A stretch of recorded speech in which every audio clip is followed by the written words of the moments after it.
अस्सलाम वालेकुम जी। फ़याज़ रामे आप लोगों से मुखातिब है और उम्मीद है आप सब लोग ठीक होंगे। बात करेंगे सरकार बनाम ज़हीर मुकदमा में और बात करेंगे आज की कार्रवाई के हवाले से जो ट्रायल कोर्ट में हुई और नूर मुनीर की गिरफ्तारी और राय खुरम की गिरफ्तारी और जो 6 मुल्ज़मान मफरूर हैं उनकी गिरफ्तारी के हवाले से। तो अगर नूर मुनीर और राय खुरम की गिरफ्तारी के हवाले से बात की जाए तो नॉन बेलेबल वारंट इनके निकले हुए थे। तो आज जब अदालत ने पूछा कि नूर मुनीर को क्यों गिरफ्तार नहीं किया गया, तो ये एक इंतहाई सिस्टम के साथ मजाक आप कह लें और गैर मुनासिब जवाब दिया गया कि जी हमने छापे मारे थे, नूर मुनीर के घर पे ताला लगा हुआ था और राय खुरम को भी हम गिरफ्तार नहीं कर सके क्योंकि हम छापे मार रहे हैं और वो मफरूर हैं और गिरफ्तार नहीं हो सके। तो इसका जवाब मैं यही देना चाहूँगा कि राय खुरम जो है वो बाकायदा तौर पे अदालतों में पेश हो रहा है, लाहौर में वकालत कर रहा है। तो मुझे तो ये बात सुन के हंसी भी आ रही है ये वीडियो बनाते हुए कि राय खुरम डेली अदालतों में पेश हो रहा है और सिंध पुलिस कह रही है कि वो मफरूर है और हम उसे गिरफ्तार नहीं कर सके। तो उसने 19/11 को, इसी मंथ की 19 तारीख को एक अदालत में पेश होना है, वहाँ पे उसका केस चल रहा है। अगर सिंध पुलिस को नहीं पता तो मैं ये फेवर उनको दे सकता हूँ, लिस्ट प्रोवाइड कर सकता हूँ और वो बआसानी उसे अरेस्ट भी कर सकते हैं। लेकिन इस तरह के लेम एक्सक्यूज बना के कम अज़ कम खुदारा सबको बेवकूफ़ ना बनाए। और मेरा उस मौजूद जज से भी एक ये सवाल होगा कि खुदा के लिए आप भी अपनी आंखें खोलें और आंखों के गिर्द जो पट्टी है उसको उतारें और देखें कि ये क्या मजाक हो रहा है सिस्टम के साथ।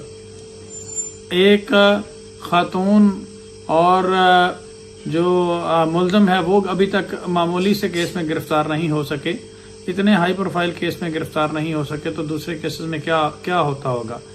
तो ये एक सवालिया निशान है। इस पे जजेस को भी चाहिए कि इस तरह के जो करप्ट ऑफिशियल्स हैं जिनका ये साबित हो रहा है कि सिंध पुलिस डे 1 से रिलेक्टेंट है और कार्रवाई नहीं करना चाह रही इस गैंग को सेव करने के लिए, तो इसमें अदालतों को भी चाहिए कि ऐसे करप्ट जो ऑफिसर्स हैं उनके अगेंस्ट सख्त कार्रवाई की जाए ताकि कानून जो है और प्रोसेस ऑफ लॉ जो है उसके साथ कोई ये जुर्त ना करे कि उसका अब्यूज ऑफ प्रोसेस किया जाए। तो ये तो सिंपल एक आज की कार्रवाई है और इसी वजह से जो मुल्ज़मान है, आपने देखा कि जब इस तरह के करप्ट ऑफिसर्स अदालतों को गुमराह करते हैं और अदालतों में गलत रिपोर्ट पेश करते हैं तो दैन मुल्ज़मान का हौसला बढ़ता है और मुल्ज़मान जो है वो अदालत से बाहर निकल कर विक्ट्री बनाते हैं और स्माइलिंग फेस बनाते हैं। तो ये बेसिकली ये मेहदी काज़मी को नहीं चैलेंज कर रहे, ये ओवरऑल सिस्टम को चैलेंज कर रहे हैं। और मैं इसमें मौजूद जज साहब को यही रिक्वेस्ट करूँगा कि बेसिकली ये आपकी क्रेडिबिलिटी का मसला है, ये आपकी सैंक्टिटी का मसला है। अगर मुल्ज़म बाहर कोई विक्ट्री बनाता है या इस तरह करता है, इट मीन्स कि वो आपके सिस्टम को कुछ नहीं समझता और ये आपकी सैंक्टिटी का मसला है। वो आप पे हंसते हैं कि जनाब किस तरीके से आपको बेवकूफ़ बनाया जा रहा है। तो मैं सिंपल इसमें यही कहूँगा कि सिंध पुलिस को अगर नूर मुनीर या ये लोग नहीं मिल रहे तो हम उसमें फेवर कर सकते हैं बआसानी, लेकिन ये लेम एक्सक्यूज बनाना छोड़ दें। और बेसिकली हमारे पास सर जो कवानीन है वो 1860 के कवानीन है, घिसे पिटे कवानीन है। ज़माना अपडेट हो चुका है लेकिन हम वही पुराने कवानीन चला रहे हैं। लेकिन अब असम्बली में सर हम इस मैटर को लेकर जा रहे हैं और असम्बली में लॉ मेकिंग होने जा रही है इस हवाले से और इसके ऊपर डिस्कशन जो उलमा इकराम है और दीगर लोग हैं सर उनके दरमियान डिस्कशन जारी है। और ये मेन स्ट्रीम मीडिया पे आज से 2 दिन पहले इसमें प्राइम मिनिस्टर का स्टेटमेंट भी आ चुका है और ये खबरें भी चलना शुरू होगी कि ये डिस्कशन जारी है और मुझे उम्मीद है कि इसमें लॉ मेकिंग होगी। अब मैं बात अगर कमसिन बच्ची कराची केस के हवाले से बात करूँ तो उसमें मैं मुख्तसर यही कहूँगा कि ये जो जाली निकाह नामा जाली स्टेटमेंट चला रहे हैं, ये जो स्टेटमेंट मीडिया पे कमसिन बच्ची का शो किया जा रहा है मेहदी काज़मी केस में, वो जाली है और जस्ट ये फेक सेविंग कर रहे हैं अपनी। और इसमें नीचे एक और मुख्तसर ये बात करूँगा कि मैं जाली स्टेटमेंट है और अभी जो निकाह के गवाह और निकाह ख्वाह की जो बेल हुई है, बेसिकली बेल टेम्परेरी रिलीफ होता है, ये ट्रायल से बरी नहीं किया गया इनको। इनका रोल ये था कि इनके ऊपर सिर्फ चाइल्ड मैरिज करने का एलिगेशन था, चाइल्ड रेस्ट्रेंट मैरिज एक्ट की तहत तक। इनका अबडक्शन में या किडनैपिंग में कोई रोल नहीं था। देखें, कारी ने एक ने नकाब पढ़ाया, उसको नहीं पता कि ये बच्ची अबडक्ट होकर आई है या जैसे भी उसका रोल है, और उसकी उसने मोर देन 3 मंथ से ज़्यादा उसकी जो है वो पनिशमेंट, वो सज़ा काटी है।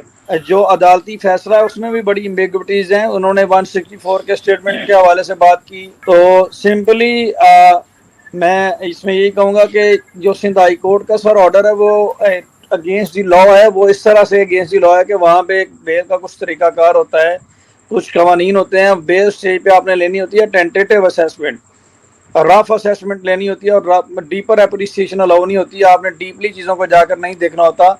और रफ असेसमेंट के मुताबिक इनका जो रोल था वो एक फैसिलिटेटर का था और इनकी बेल नहीं बनती थी। लेकिन कोर्ट ने इस चीज़ को देखते हुए कि क्योंकि निकाह ख्वान जो है वो इसको ओन नहीं कर रहा निकाह नामे को, और वो ये कहने के लिए तैयार है कि जी मेरी तो उस वक्त CDR निकाल के देख लें, मैं तो वहाँ पे मौजूद ही नहीं था। और वो वादा माफ गवाह भी इसमें बनने के लिए तैयार है कि मेरा नाम यूज़ किया गया। और जो विटनेस है वो कह रहा है जी कि मुझे तो मालूम ही नहीं है, बच्ची ने निकाब पहना हुआ था और इन्होंने मुझे कहा, शबीर ने, तो मैंने थंब इम्प्रेशन लगा लिया। तो मेरे ख्याल में उन्होंने सज़ा भी काटी है और अभी तक ट्रायल में वो मौजूद हैं। तो ये थोड़ा उनका एलिगेशन का फ़र्क है, इसलिए उनकी बेल हुई है। लेकिन फिर भी कोर्ट ने भी आउट ऑफ द वे 164, तो बहुत लोग नीचे जिक्र कर रहे हैं, लेकिन कोर्ट ने ये भी कहा है कि ये एक अबडक्टेड चाइल्ड है और ये हीनियस नेचर का ऑफेंस है और ह्यूमन ट्रैफिकिंग का ऑफेंस है। आज के हाई कोर्ट के फैसले में ये बातें लिखी हुई हैं, लेकिन जिन लोगों को 164 बहुत ज़्यादा अच्छा लग रहा है, मैं उनको ये बता रहा हूँ कि कोर्ट का जो दूसरा ऑपरेटिव पैरा है वो भी पढ़ें, जिसमें उन्होंने लिखा हुआ है कि ये ह्यूमन ट्रैफिकिंग का मैटर है और ये अबडक्टेड चाइल्ड है, लेकिन ये जो मुल्जमान है इनका रोल डिफरेंट है। बिल्कुल सर, इनके लिए भी लॉ मेकिंग होनी चाहिए और इनके लिए सख्त सजाएं होनी चाहिए कि इन्होंने तो बेसिकली इसको शेल्टर प्रोवाइड किया गया है और इनकी छतरी के नीचे ये ऑफेंस हो रहे हैं इस तरह के लोगों के। और मैं अगर सिंध हाई कोर्ट में सर बहुत ज़्यादा लोग इस तरह की बातें कर रहे हैं, सिंध हाई कोर्ट का अगर मैं पहला नंबर, आज के फैसले का पहला नंबर 3 पढ़ूँ तो उसमें सर उन्होंने क्लियरली लिखा कि ये चाइल्ड रिस्ट्रेंट मैरिज एक्ट की वायलेशन है और ये अबडक्टेड चाइल्ड है और ये ऑफेंस इन्होंने कमिट किया है। और इसमें यह भी लिखा कि ये बच्ची माइनर है, 15 ईयर्स की है। तो ये बेसिकली जो पॉजिटिव पैराग्राफ हैं उनको शो नहीं किया जा रहा, जो नेगेटिव पैराग्राफ हैं जी 164 की बात कर ली इस स्टेज पे। कोर्ट को मिसगाइड हुई है इसमें, इन्होंने इनकी तरफ से कोर्ट को ये चीज़ें देखनी चाहिए थी कि ये 164 उस वक्त का है जब उसके बाद लार्जेस्ट मेडिकल बोर्ड का जो है वो जिक्र नहीं किया गया इस फैसले में। तो इसमें काफ़ी सारी एम्बिग्विटीज़ हैं, इसको हम सुप्रीम कोर्ट में चैलेंज करने भी जा रहे हैं और जो ये सोच रहे हैं वो कभी भी नहीं होना। और एक मैं लेटेस्ट आपको इसमें अपडेट देने जा रहा हूँ कि हम फैमिली कोर्ट में इसमें मैं एक कमसिन बच्ची जो कराची की उसका निकाहनामा चैलेंज करने जा रहा हूँ और उसमें मैं ऐसी चीज़ें सामने लाऊंगा कि इनके होश उड़ जाएंगे और ये निकाहनामा चैलेंज होगा और कैंसिल भी होगा। और तब इनको पता चलेगा कि ये जो मुल्जमान जिनकी बेल हुई है इससे इनका क्या रोल था और आगे क्या होने वाला है। ये मैं जानता हूँ कि सर कौन उसमें क्या स्टेटमेंट देने वाला है और वो निकाहनामा कैसे कैंसिल होने वाला है इनका। और जी और ये जो इनकी खुशियाँ सर ये आर्जी हैं, ये मुल्जमान कभी जेल से बाहर नहीं आने वाले और इनकी जो बेल है वो टेम्परेरी रिलीफ है। ट्रायल तो मौजूद है सर, उसमें सज़ा भी होनी है। और आज सिंध हाई कोर्ट ने अपना ओपिनियन दे दिया कि ये तो अपना क्या नाम है ऑफेंस इन्होंने कमिट किया है, चाइल्ड रिस्ट्रेंट मैरिज एक्ट की हद तक तो उन्होंने मान लिया, तो उसकी भी 2 साल सज़ा है। तो ये इतनी जल्दी बाहर नहीं सर आने वाले, इन्होंने पूरा ट्रायल फेस करना और जब तक ये ट्रायल चलना है सर तब तक ये कराची से बाहर भी नहीं जा सकते।